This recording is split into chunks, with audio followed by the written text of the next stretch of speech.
भैया जी नमस्ते। नमस्ते। हम लोगों ने कई ऐसे देवी देवताओं के बारे में सुना है कि वो लोग अमर बताए गए हैं। जैसे कि हनुमान जी हैं, जामवंत जी हैं। इनके बारे में ज़्यादा चर्चा रहता है कि ये अमर हैं, अभी भी विराजमान हैं। तो क्या इनके बारे में सच हो सकता है? जी, अच्छा प्रश्न है। आप इस प्रश्न को शायद इसलिए कर रहे हैं कि कहीं ना कहीं विश्वास और अविश्वास का सवाल है। जी। देखिए, इस धरती पर आए हुए हर जीवात्मा, उन्होंने कुछ न कुछ ऐसा कर्म किया है जिससे उनकी क्रियाएं एक स्थिर नहीं रही हैं। ठीक है। हाँ, बाद में उन्होंने अपने मन, चित्त, बुद्धि, अहंकार को स्थिर किया है और शरीर का जो क्रम है उसे रोका जरूर है। रोकने का अर्थ हुआ कि मन जिस हिसाब से शरीर को चलाना चाहता है वैसा उन्होंने चलने नहीं दिया, है ना। प्रमाण के लिए हमारे महापुरुष हैं, बुद्ध हैं, कबीर हैं, महावीर हैं और भी न जाने अनंत। इन्होंने अपने शरीर को एक स्थिर करके दिखाया कि देखो, मन की न सुने तो शरीर भी स्वस्थ स्थिर रह सकता है ना। प्रकृति के हिसाब से नहीं, मतलब ये है कि चंचलता न रहे, है ना। जी। तो अब बात आती है अमरता की। जी। तो शरीर हमेशा अमर नहीं रहा है। ये तो मिट्टी का लौंदा है। आज बना और कल मिट मिट जाएगा, जाएगा। कल बना और परसों मिट जाएगा। जी। मिटना तो तय है। तो हनुमान जी का जो शरीर था वो दिव्य था। दिव्य का अर्थ क्या हुआ? दिव्य का अर्थ हुआ जैसे कि जल है। साधारण जल को हम पीते हैं, जब उसे चेक करते हैं तो उसमें कीटाणु पाया जाता है।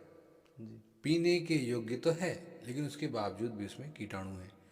कहा जाता है कि गंगा जल को यदि चेक किया जाए तो उसमें कीटाणु नहीं होता है। जी। तो दिव्य वही हुआ। पीने के योग्य तो हमारा ये जल है ही है, साधारण जल जो है। प्रकृति के हिसाब से देखें तो उसका अपना एक महत्व है ना जी। जी। अब आप समझिए कि दिव्य था का अर्थ हुआ कि वो अपने जीवन में वैसा नहीं जीते थे जो साधारण व्यक्ति जीता है। ठीक है, दिव्य वही हुआ। शरीर भी दिव्य होता है, क्यों नहीं होता है? यदि हम अपनी दैनिक क्रिया को प्रकृति के अनुसार करें, प्रकृति कहे कि मुझे ये चाहिए, है ना। जैसे कि हमें भोजन को पका करके नहीं खाना चाहिए, प्रकृति कहती है। अगर हमें पकाकर खाना होता तो प्रकृति पकाकर ना देती हमें, जी। वो फल को पका करके देती है ना। लेकिन व्यक्ति क्या करता है? योग करो या मत करो, प्रकृति के अनुसार तो चलो। ठीक है। जी। अब इधर प्रकृति के अनुसार चलना, दूसरी बात ये कि आध्यात्म की ओर भी चलना है। देखो, प्रकृति क्या है? शरीर है। तो जी। शरीर को तो प्रकृति को सौंप दिया। जी। प्रकृति को अपना ये जो अपना। शरीर है वो सौंप दिया। जी। बचा क्या? जीवात्मा। अब जीवात्मा की जो भूख है नहीं, जो चाहत है वो क्या है? अब आ जाओ भजन। जी। तो हनुमान जी ने क्या किया था? भजन भजन। जी। किया था। तो अब भजन का बल इतना, प्रताप इतना तेज था कि वो जो भी कुछ सोचते थे जी। वो कर देते थे, जी। है ना जी। तो दिव्यता तो हुई ना। जी। ये हुआ उनका जीवन का क्रम, जीवन जीवन की दिव्यता। अब रहा सवाल अमरता की, तो कबीर साहब का वो दोहा याद रखिए कि धरती करते एक पग, समुंदर करते फाल, हाथों पर्वत तौलते ते भी खाए काल।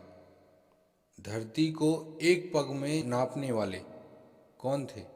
वामन देव वामन देव। थे। जी। और समुद्र को एक ही छलांग से पार करने वाला हनुमान जी, जी। वो भी जीवित नहीं रहे। कबीर साहब कह रहे हैं अपने दोहे में, जी ते भी खाए काल, समझ रहे। जी। तो काल के वश में हाँ, चले काल हैं। के वश में तो ये शरीर है ही है, जी ये कभी भी अमर नहीं है। जी अमर तो दो ही चीज है, अगर आप अमर कहते हैं तो। एक है आप जो शरीर धारण किए हुए हैं, दृष्टा के रूप में आप चैतन्य, आप अमर हैं। दूसरा आपका ये जो शरीर है ना, ये भी अमर है, लेकिन ये बदलता रहता है बस। जी क्या मतलब, आज आज शरीर है, कल मिट्टी बन जाएगा, जी फिर कल शरीर बन जाएगा, परसों। जी ये बदलता रहेगा। अमर ये भी है, अमर ये भी है, जड़ और चैतन्य दोनों अमर है। लेकिन चैतन्य वैसे का वैसा ही है, जैसा है वैसा ही है। जी और जड़ क्या है, परिवर्तनशील है, परिवर्तन हो जाता है बस, इसका मिटता नहीं है। ठीक है। तो धन रहे न जोबन रहे, रहे न गांव न ठाव, कबीर जग में जस रहे, कर दे ऐसा काम। हनुमान जी ने क्या काम किया था, जस, जी ऐसा काम किया उन्होंने कि आज भी उनको अमर बताया जाता है। अमर क्या है, अमर है किसी भी व्यक्ति का किया हुआ कर्म। जी बोलने वाले तो न जाने कितने बोल के चले गए, लेकिन करने वाले आज भी अमर के रूप में हैं। जी ठीक है। व्यक्ति का कर्म जो होता है वो अमर होता है।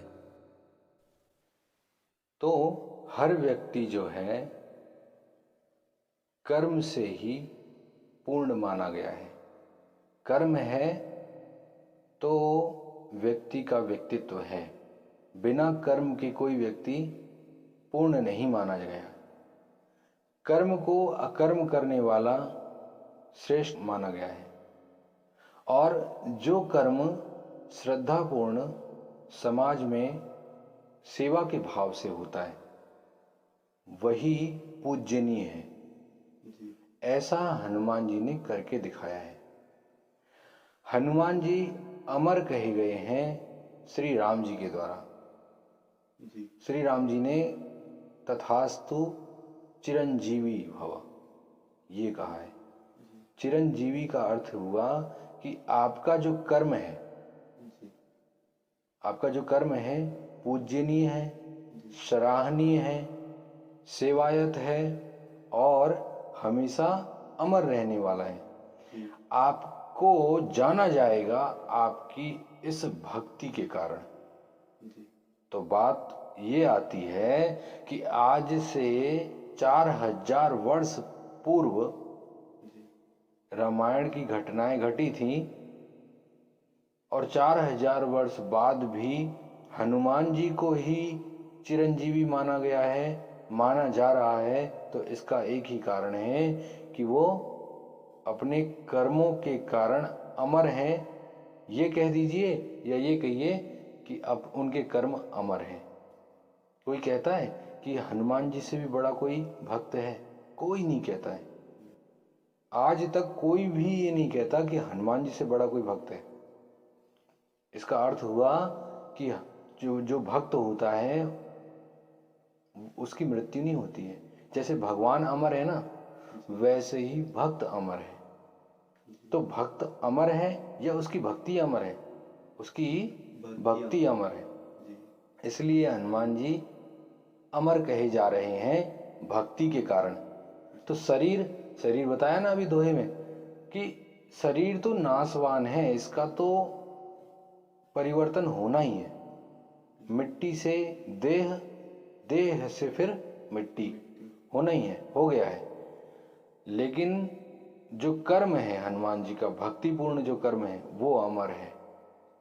आज हम भगवान की भक्ति कर रहे हैं, अगर हम में ताकत है तो हनुमान जी के जैसा करके दिखाएं, तब तो हम भी अमर कहलाएंगे। तो भगवान के अनेकों भक्त हुए, लेकिन हनुमान जी ही अमर क्यों? क्योंकि भक्ति में ऐसे व्याकुल थे, ऐसे पागल थे, ऐसे दीवाने थे कि उन्होंने वो सारी हदें पार कर दी जो मानव जाति के भीतर में होती है ना। राम जी के लिए उन्होंने अपना सर्वस्व त्याग दिया था। राम एक ऐसा शब्द था जो हनुमान जी को सबसे प्रिय था, है ना। उनका जीवन क्या था हनुमान जी का? राम। हाँ, तो ऐसे ही यदि कोई व्यक्ति भक्ति में तल्लीन है और वो उस भक्ति के लिए ही जिए तो समझ लो वो भी अमर है, मतलब उसकी भक्ति अमर है। हनुमान जी अमर हैं, अर्थात उनकी भक्ति अमर है। और अगर कोई ये सोचे कि हनुमान जी अमर हैं, मिल जाएंगे, तो ये बिल्कुल ही अनर्गल बात है। शायद ये अंधविश्वास से बड़ा और कुछ नहीं है। हर भक्त को चाहिए कि हनुमान जी जैसा भक्ति करे। इससे ज़्यादा कुछ कहना सही नहीं है, क्योंकि लोग समय के अनुसार होशियार होते जा रहे हैं, सबको पता लगता जा रहा है। ठीक है प्रभु, धन्यवाद भैया जी। धन्यवाद।